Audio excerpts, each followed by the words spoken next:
You're having a convenience store lunch again." The laughter of Bob echoed around. Holding the lunch I had just bought, I stared at him in disbelief. "My name is Ethan. Just an ordinary office worker you'd find anywhere. Right now, I'm in the middle of some harassment from my superior, Bob. What's wrong with a convenience store lunch? For someone working in a top-tier company, eating such a meager meal like a convenience store lunch, I'm surprised you can stomach it." Bob said this while picking up the lunch and examining the side dishes closely. Then, suddenly, Bob yelled out, Whoa, man, I've done it now." My lunch was splendidly scattered across the floor. "What are you doing?" "Humph, it wasn't on purpose. Anyway, it's troublesome having a poor guy like you around. This is a top-tier company. Eating appropriately is part of your duty as an employee."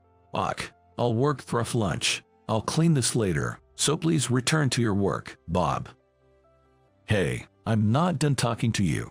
Bob, how old are you turning this year? Mocking an employee's convenience store lunch and then throwing it on the floor is like middle school bullying. What did you say? You don't understand anything. As an employee of a top-tier company, it's only natural that So, what about your lunch, Bob?" I said this intending to counter the childlike Bob. Then Bob, with a sly smile, showed me a luxurious-looking lunchbox. "Look, this is my lunch." Inside the impressive lunchbox was a meal so extravagant. Our colleagues, who had been watching us, were also surprised, staring at Bob's lunch. I'm the son of a high-end restaurant owner. A meal like this is just a quick fix for our chefs. "But Bob, isn't that a hassle for the chefs?" "What do you mean?" "Well, they're busy with work and yet have to make such a lavish lunch just for you to take to the office. I wouldn't like that." "Hey, you. Did I say something offensive?" At my words, Bob's face turned red with anger. Seeing him like that made me back off. "You insolent fool." "Huh?" I was taken aback by Bob's angry outburst. No, who's really being unreasonable here?" I thought to myself as I returned to my work. The next day, I took a sick leave and spent the day idly in the park. I had lied about a stomach ache to get this day off, but Bob had yelled over the phone, telling me not to take time off for such a reason. But after all, paid leave is something you're entitled to take whenever you want. It's so peaceful, isn't it? Due to it being daytime, the park was overflowing with families with children. There were also parents with small babies, perhaps on parental leave, here and there. I'm already 35 years old. There were quite a few friendly women at work, and I even had a girlfriend. But all of that was destroyed by that son of a high-end restaurant owner, Bob. He teased me about my relationships with the women, and eventually, the girls would break up with me. At work, every day was a storm of power harassment. I was routinely ordered to do unnecessary overtime, and eventually, even my colleagues abandoned me, leaving me to endure Bob's harassment alone. But Bob's harassment was on the level of a middle schooler, so it never really hurt me that much.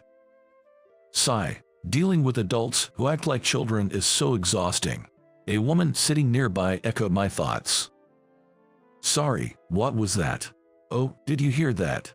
She appeared to be around my age. She dressed modestly and quite attractive. Feeling somewhat fortunate to have such a beautiful person next to me, I decided to strike up a conversation.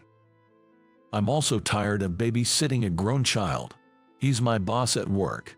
How about we share our grievances?" Vent to someone I just met today. Despite looking a bit perplexed, she sat down on the bench next to me. "Why not? Let's talk about our experiences with these overgrown kids. I've always been good at quickly getting along with anyone. This skill now serving me well in my sales job." "You're a funny person," she said with a smile. Her smile seemed youthful and charming. Then she began to vent. "I'm transferring to my father's company next month, to the HR department. I'm not officially working yet, but I'm having frequent meetings to understand a company's inner workings. And there's this annoying uncle from my dad's side. He acts and speaks like a child, and is completely incompetent at work. I sometimes doubt if he's really an adult." She said this with a wry smile. Hearing her words, I felt a sense of déjà vu. This uncle sounded just like Bob. What a coincidence. I'm also dealing with a low-level boss. His harassment is like something a middle schooler would come up with. It's really baffling, isn't it? Seems like every company has such troublesome uncles. Our conversation became more animated, and I gradually started to feel hungry and somewhat irritable. I'm thinking of quitting that place. Just dealing with middle school level harassment from my boss and getting no help from colleagues who avoid getting involved. I can't stand it anymore.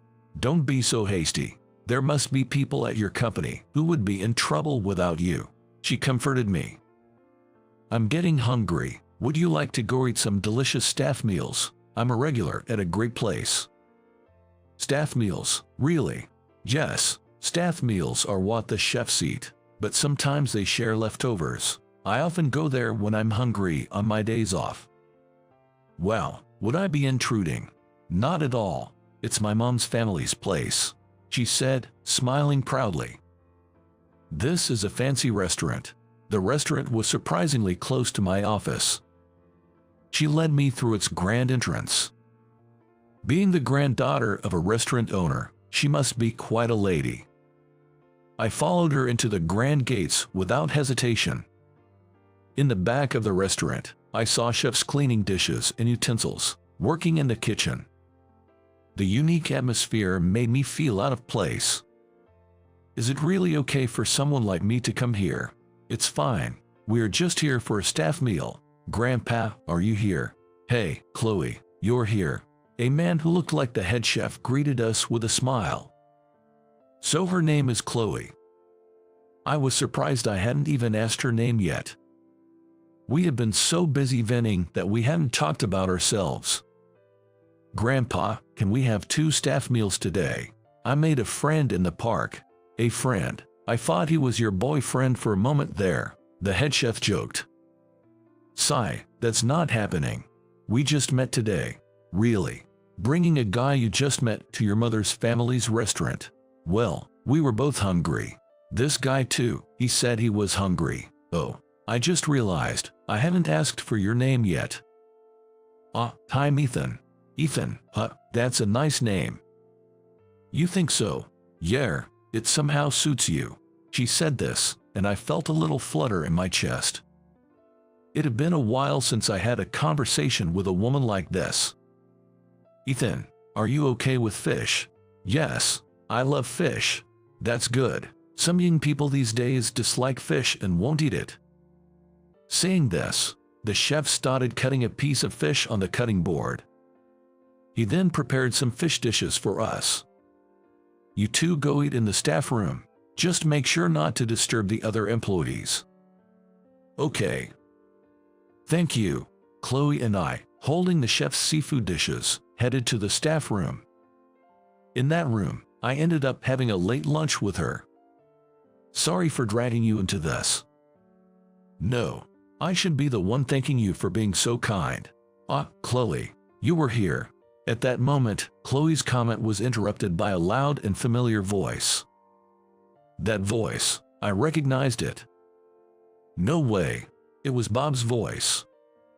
Why was Bob here? Bob approached her with a seafood dish in his hand. Hey, Uncle, aren't you supposed to be working? I forgot my lunch today, so I came here to eat the staff meal.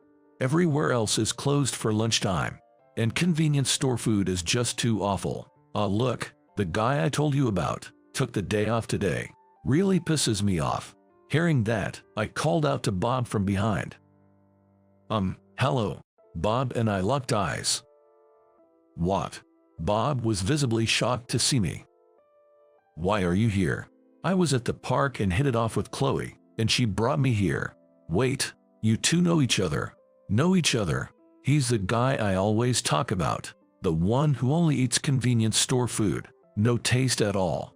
That's harsh. So, Bob, you've been talking about me like that. Wait, does that mean the company Chloe is transferring to is our company? It seems so. So, the middle school level middle-aged guy we've been venting about is right in front of us. We both turned to face Bob. You don't need to quit your job for someone like him. I'll handle this matter. Would you continue to contribute to my father's company? Hey, Chloe, what are you saying? Bob was panicking upon hearing our conversation. Uncle, I've reached my limit defending you. Your excessive physical contact is causing female employees to quit, and the male employees are worn out from your harassment. There have been many complaints in HR. I'm sorry, but could you resign from my father's company? Wait a minute.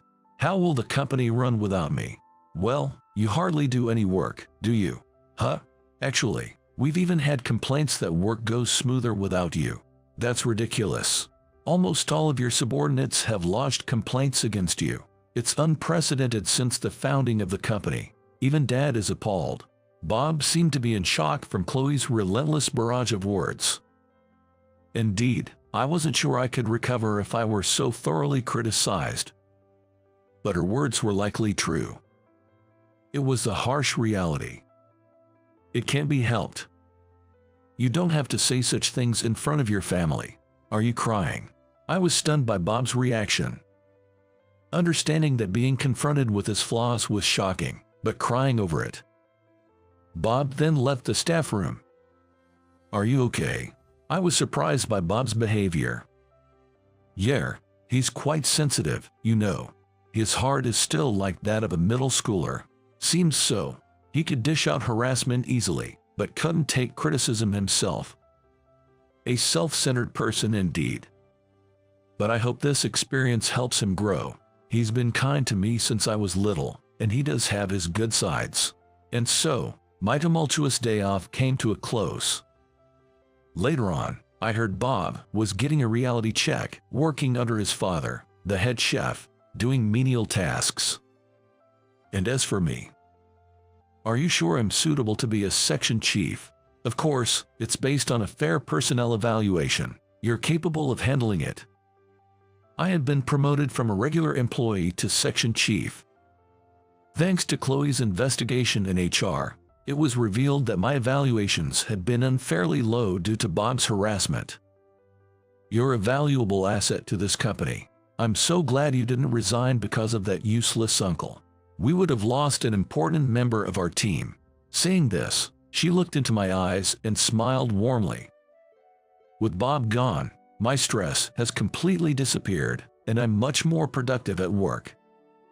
Although we won't have any more grievances to share, I hope we can have enjoyable conversations from now on. I caught myself frequently glancing at her during work and suddenly realized it. I'm secretly planning to invite her out for lunch soon.